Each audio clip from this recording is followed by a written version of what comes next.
What's happening, everyone? Just a quick little update on what's going on right now. I brought the truck back. I did a round trip to Arkansas, and that was probably 3 weeks ago, 2 weeks ago, something like that. About 1,200 miles, give or take, on the old truck. Found a few things wrong with it. It was kind of my shakedown, just to see what was going on with it. I found out that clunking that I was posting videos about was not the transfer case. It was not U-joints. It was not the engine.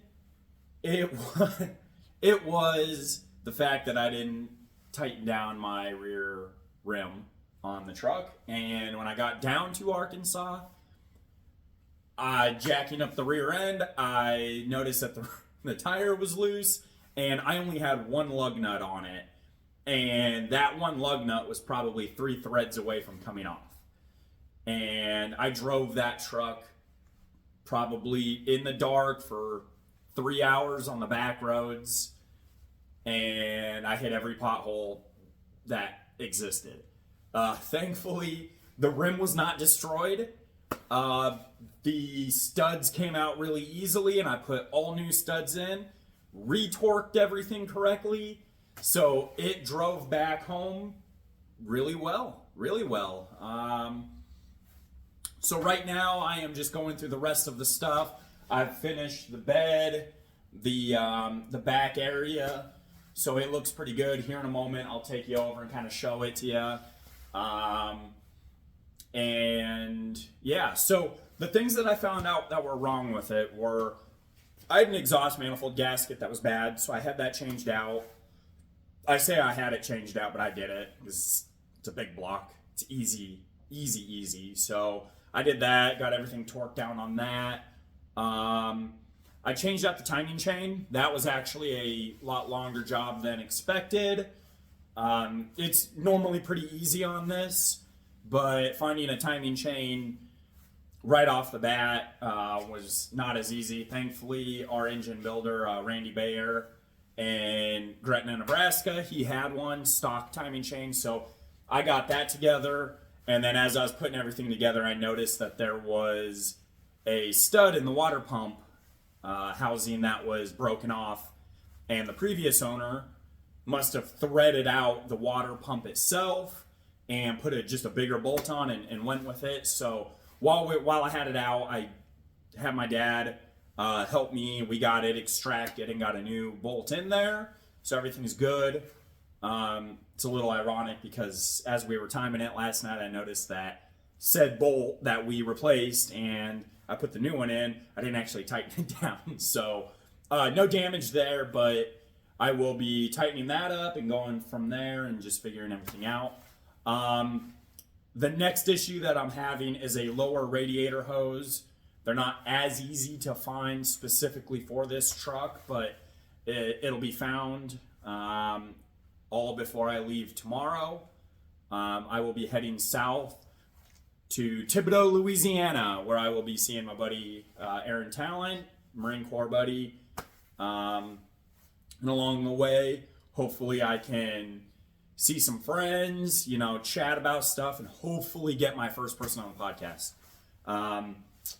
That has been the biggest drawback right now, is finding somebody who will be on the podcast. But I think if I get the first few done, then it'll get the ball rolling. Currently kind of outside of all this update, I found out that my family farm is going up for sale. I say my family farm, it's, my extended family. It's the land that my grandmother grew up on, her and her 14 brothers. So my great-grandparents came to that land in the early 1900s, and it's pretty much been in the family ever since. I found out that my cousin, my dad's cousin, he, over the course of a couple years, or of course over a decade or so, he has had some health issues, and he's the only one that's been living on the farm for a while. And to pay for these health care costs, he's decided to put the family farm up for sale. Completely understandable. It is something that, it happens. It could happen to any of us at any time. And I pray that, he gets the help he needs and he lives a long, fulfilling life. And with that being said, he is selling the farm off and what's left of it. And he's broken it up, into sections and stuff. And it turns out that the home that I had always wanted to live in, always wanted to own, is part of a tiny little tract that might get sold. So I contacted him and I said, I am willing to buy it. As simple as that. I think the opportunity to buy a family farm or a family home that has multi-generational connections is not only extremely important for all of us, but extremely rare. Things like this don't happen too often. Situations like this are so fleeting that we tend to miss it in the moment, or the land has been secured for more generations through that family or that extended family. But in this particular case, there is a chance that I will be able to buy it. So, with that being said, if I do get the chance to buy this land, I'm going to postpone Tailgate Tales. I think I'm more than happy to set that aside for now to be able to own the family land and create a life there. It's a little ways away. It's about 8 hours from my home here in Nebraska. It's in South Dakota. And it's pretty remote. I won't lie. It's in the middle of nowhere. But I grew up, spending summers out there, spending family reunions. My cousin and I would go down there and ride four-wheelers. He lived down there, but we would ride four-wheelers. He's about the same age as me. We would go fishing. We would just, it was a very happy time. And the home that I want to live in personally is a little rundown. My great uncle Dan was the last one to live in it. I believe in the early 2000s. He passed away in the house, but that's not going to stop me. But it hasn't been lived in. It's gone through a couple floods, but it is an old home. It is the last home my grandmother lived in. She's the youngest of, I believe, 14 children. But it was the last home she lived in before she moved into town. And then, went on with her life. So there is a great connection to this land. I feel at extreme peace when I'm down there. I think the only exception is the Black Hills in South Dakota is where I feel the most peace. So it's close. It's about 2.5 hours away from the Black Hills. So that is beyond exciting. So a quick little update on that. Getting back to the truck, though, if I don't hear back in the next month or so, I'm gonna have to figure something out. But the truck and I are going down to Thibodaux, Louisiana. That's gonna be the first major stopping point before I get to Arizona. I'm a little behind on my time schedule. I should have been in Arizona a month and a half ago, but unfortunately I'm not. I needed to do shakedowns. I needed to do all of this. Unfortunately, this whole ordeal has costed me a lot more than I expected. But that's not going to stop me. I will do my best. I tend to be happiest when I'm struggling. So that's always a good thing, though. At least that I'm going to be on the road. Any breakdowns that I have on the road, I fully expect to be able to repair them by myself, be able to use my resources. I'm trying to get off my family's welfare, I guess, and I want to be as self-sufficient as I possibly can. I'm at that age where I need to be. So kind of, yeah, that's where I'm at with the truck. Still looking for tan doors.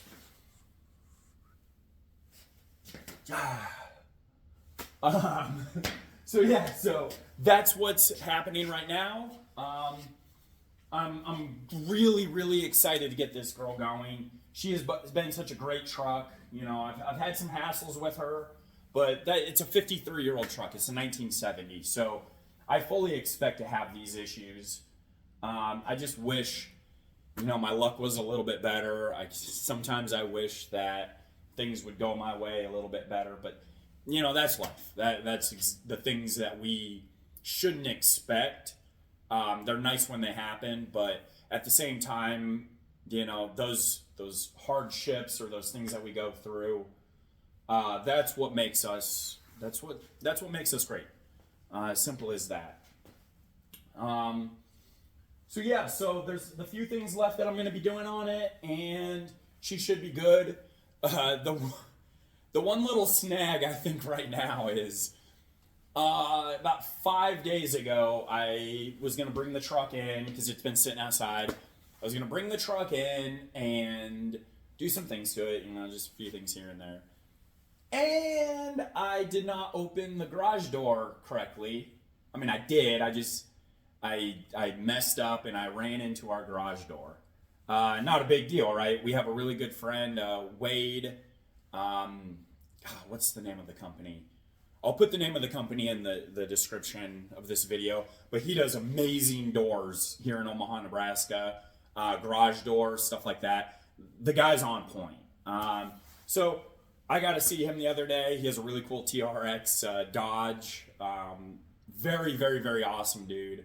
Unfortunately, I think I talked to him more than I should have because the door didn't actually get fixed. It's not his fault. I blame it on myself. I blame everything on myself because I'm the one that hit the door. I'm the one that kept Wade from actually finishing the job. I just sat and chatted. I'm really good at that. So I bring the truck in, and as I go and shut the door will not open or shut now. So my dad and I are going to figure out the problem tonight and see if we can get the door open at a minimum, or then open and shut. That's really what we want. This is the last vehicle that's going to be in here for a while. My brother, who's a fantastic mechanic, is currently working on my mom's SRT Durango. Let me put it right there. Yeah. This is so crazy because my mom now has the most powerful vehicle in the family. Yes, it's on jack stands right now. Yes, it's kind of covered up. I tried to cover it when I did a little bit of painting on the other side. But this thing's going to be like 800 wheel horsepower, which is insane. It's Paxton supercharged or pro-charged. So it's a pretty sweet vehicle. Had some engine issues, so the engine came out. Engine builder got everything done, putting everything in now. Now my brother is kind of waiting on me to get out of here with the truck. And once the truck is out of here, then he can fully commit his time and effort to getting that done. So hopefully that'll be done here in, you know, February or March, maybe even before then. I think it should be done before then. But I won't be a part of that. I have not touched this vehicle except to maybe rob some tools that my brother sat on it. But they're all back there now, so don't freak out, Aaron. So yeah, so we're pretty close. I think me and this old girl, we're gonna be having some good times with it. The 4x4 works great. However, I've got the front drive shaft off, and it'll be in the back because there's no point in having the front drive shaft on. It's a divorce transfer case truck, so that front drive shaft can come off, and there's not going to be any issues with drivability. Suspension is about as rough as a 53-year-old truck, which is perfect because I don't go above the speed of 50. But yeah, so that's that. So let me just pull the camera off real quick and show you kind of the interior. So this is my setup. Finally got a rear bumper for it, which is pretty cool. But I can't put a tailgate on it. Ironic. Tailgate tails. No tailgate. Never mind the So this is it. I've got a pretty Spartan bed. It flips up, which is pretty cool. I got some of my tools in here. And yeah, I'm getting it kitted out. Yeah, it's a little dirty right now. I slept in it last night, you know, just to figure some stuff out. It sleeps great. My mattress, my blow up air mattress, it doesn't actually like work on it because it kicks itself out. So I'm either going to need a strap to tie it down, or I'm going to have a new sleeping bag because I kind of like wriggle out of the sleeping bag as I sleep. So it kind of sucks, but I'd like to find a Marine Corps bivy, like all weather sleeping bag. That'd be really nice. Or I just go Spartan with it, and I have a wool blanket with a single mat or a single pillow, and I sleep on the boards. I have no problem with that. I actually slept better on the boards than I did with the sleeping mattress. So that's always nice. But I didn't cut out that center section right there for the window because I can see perfectly out of it. I'm going to have some trim that covers all of that up. And I've got boards that actually block the windows, some paneling. So, you know, if I'm really needing to be stealthy or I'm really needing to just have some extra security, I've got those boards that can go up there. So that's pretty good. So that's the sleeping arrangement. The interior has been somewhat cleaned. It's a little hard to open the doors. I need tan doors. So I've got that all set up. The dash came out really nice. There are some cracks on it, but that's not a big deal because at the end of the day, you know, the whole truck has cracks on it. The whole truck has rust on it. I mean, this is not a perfect truck, so I'm okay with having these cracks. I'm also okay with finding a new dash pad and finding the new parts for it. That's also nice too. But yeah, big block 383 automatic truck with the stick for the 4x4. These old trucks are awesome with that. That little handle right there is the PTO setup for it. I currently do not have a PTO unit for this. I've got the whole PTO except for the unit that sits right here. That unit is like the clutch engagement system for the Braden LU2 winches. So I am looking for one of those so I can actually get my winch working. And that'll be nice because I plan on helping and pulling people out of, you know, snow situations, out of the ditch, stuff like that. This is the 383 that's in it.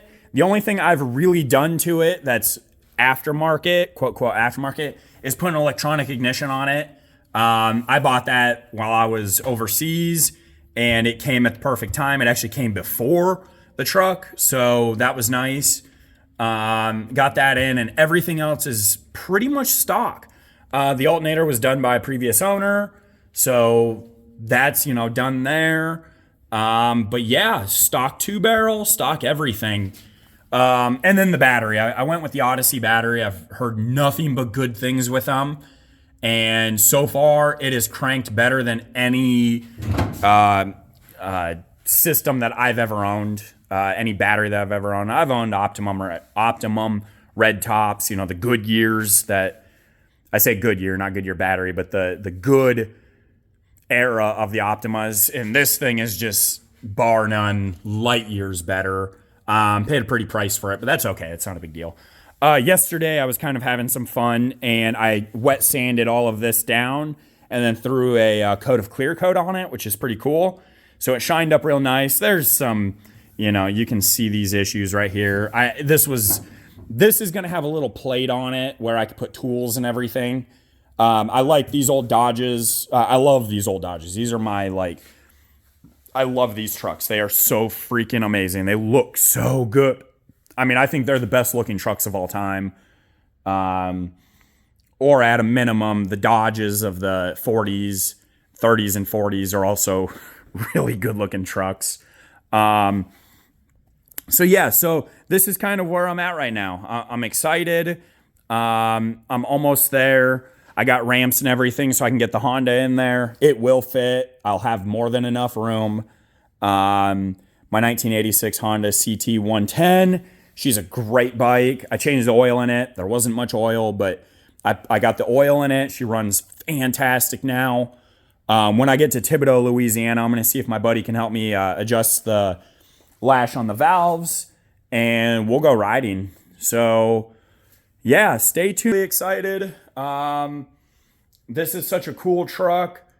But again, you know, if I hear back and the number is good, I'm willing to give this all up to go live on the family farm and, you know, start a life down there. Maybe do a YouTube series or a podcast series down there. That's a high probability. But yeah, thanks for sticking around. This is 20-minute video, 21-minute video. So I appreciate you sticking around for this. I'm sorry that videos have not been getting pumped out. I'm swamped with a lot of things, or just, you know, being drained mentally with a lot of it. I wish a lot of it could be done already. But if it wasn't for bad luck, I'd have no luck at all. So I'd rather have some bad luck. Yeah, so stay tuned. You know, if you want to like, if you want to subscribe, I greatly appreciate it, but you don't have to. You really don't. The quality of the videos aren't the best. I understand. But you know, hopefully the quality will go up, and hopefully I can get people's stories. You know, that's the plan. So, yeah, thanks again, and I'll see you guys all soon. Bye.